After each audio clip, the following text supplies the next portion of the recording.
Hi guys, welcome back. If you're new here, it's your girl Ruth with the K and welcome to my channel. So guys, I decided to come back here and film an update on this video right here. I filmed this video earlier this year teaching you how to cover your sunken eye, deep set eye, hollow eye with makeup. I think as human beings we learn every day, and I've learned some new tips and tricks to perfectly covering your sunken eye to make it last long and all day. If you guys know me, you know that I used to have really bad dark circles which I cured with turmeric. But the thing is, you cannot cure your sunken eye or deep set eye with turmeric. You know, those ones are these things are medically done. So I don't have money for eye fillers yet, but pending the time I do that, I have mastered the art of covering my eye perfectly. So the first thing you want to do to get a perfect coverage is to moisturize. And guys, moisturizing is key. Like, moisturizing is the foundation before the foundation. That's the first step you want to do. And for someone like me, I have combination skin, so I get really oily on my T-zones and dry under my eye area and on my chin area. If I do not moisturize under my eye, my concealer is going to crease. So guys, you want to take your time or an extra step to moisturize under your eye properly. So guys, I already moisturized my face, but I'm still going to moisturize my under eye area. Before I move further, I'd like to explain something else that I discovered. So the thing is, in makeup or in skincare, you know, there are two types of products. There's the silicone-based product and there's a water-based product.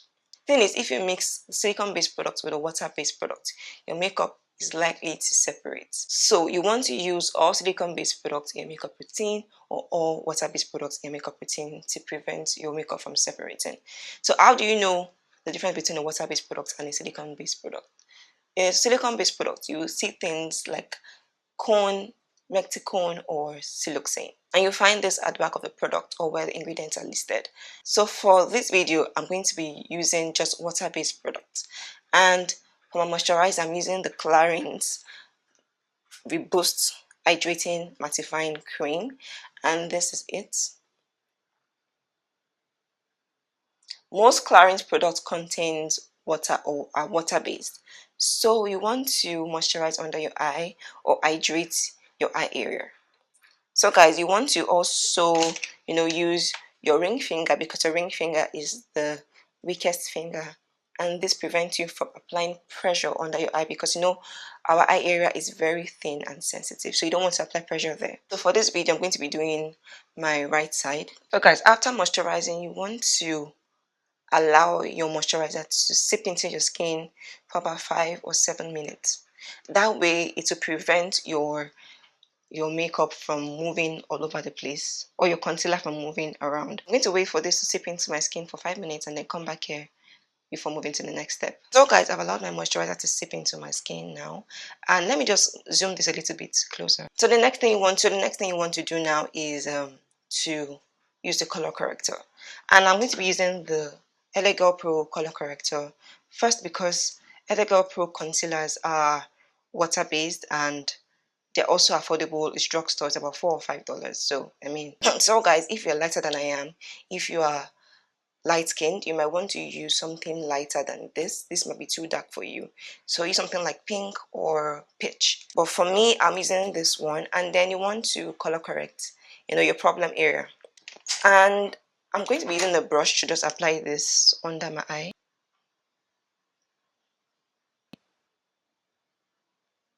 So after you have applied your color corrector, you can now go in with your concealer.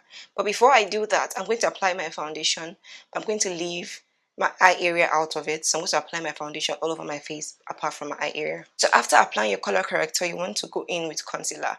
But first, I'm going to apply my foundation, and you want to apply your foundation away from your eye area. And this is because you want to avoid product buildup.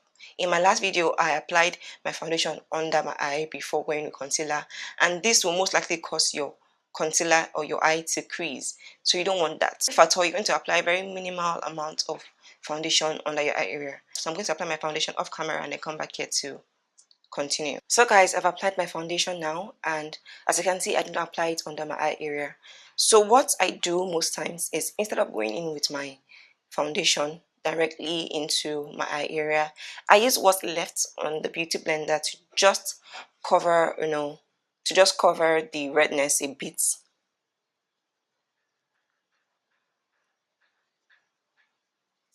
So that's all I do. And then now you want to go in with your concealer. So guys, for concealer, you want to use a concealer that is next to your foundation shade or your skin color. Guys, please do not use any shade that is too bright for your under eye. It's going to cause your under eye to look very tacky and to give you a white cast. So use something that is next to your foundation shade, just one shade, you know, one shade lighter. I'm using the Elegant Pro Concealer again. I'm using the one in the shade Fawn. This one is next to my foundation shade. And I'm going to apply this under my eye in only my problem area. Another thing is that you don't want to go in with the concealer brush and apply your concealer, because the thing is this concealer brush is synthetic. So once you apply this on your eye, it's going to cause your foundation or your concealer to lift. I like to go in with a brush to apply my concealer under my eye. And I like to blend it in with a beauty blender than using a brush, because I feel like for me, the brush kind of like irritates my skin. I don't know why. So you want to use a damp beauty blender, not soaking wet. I'm using this mini one because it's easier for me to go into the inner corners and all of that. So you want to push into your skin and not, drag.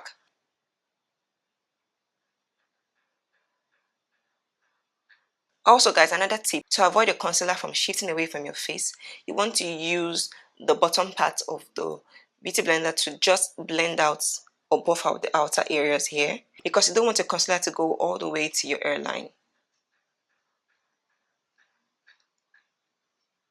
Guys, take your time to blend because you don't want to see anything tacky on your concealer. So if you are not like me, if you do not have deep set eye or sunken eye, if you only have dark circles, you can just go ahead over this with your baking powder. But for me, because I have a deep set eye, you can see this line here. This line is just my problem area. So I'm just going to go ahead with another concealer. And what I'm going to do is I'm going to go with a concealer that is 2 shades lighter than my skin color. And I'm going to apply this just in this part, just in the middle right here. Not all over, just in the middle. Then you want to blend again.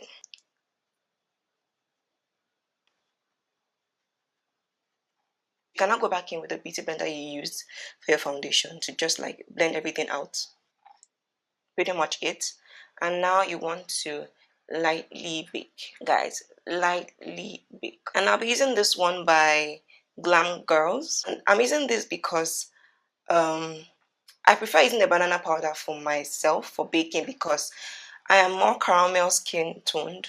I'm warm toned. I feel like this goes better for me compared to using a no color powder. Those ones kind of give me like a white cast, but if you're lighter than I am, you can use that as well. But for me, I'll use this.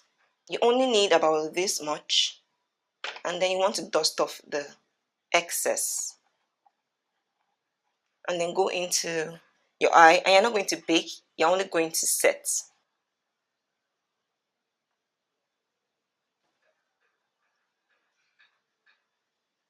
And that's pretty much it, guys. That's what you need to do to get a seamless, long-lasting under eye. If you do everything that I've explained by moisturizing, using either silicone-based or water-based product, this will help your makeup from separating and it's going to give you a long-lasting, smooth finish. So I'm going to zoom in now so you can see the difference between the two. So guys, I'm all zoomed in now, and can you guys see the difference?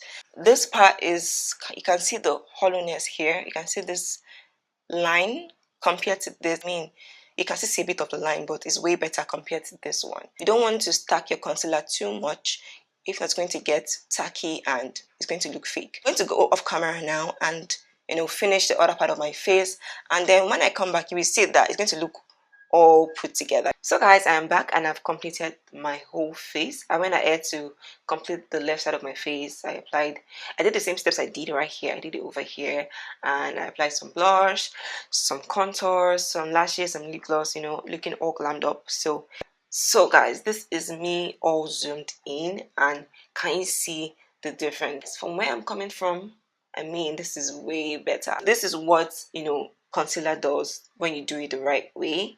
And I promise it's going to last you the whole day if done correctly.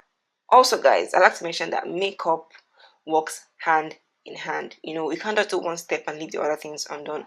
Now, everything looks all put together, looks all calm, all elevated, all, sultry. Everything just looks very, very nice. And that's what makeup does. And that's the power of makeup. Basically, makeup is just, everything. I hope you guys have also learned like a thing or two from what I have thought in this video. I hope so, guys. I really need to go and sleep. Let me show you the time. About 4:53 a.m.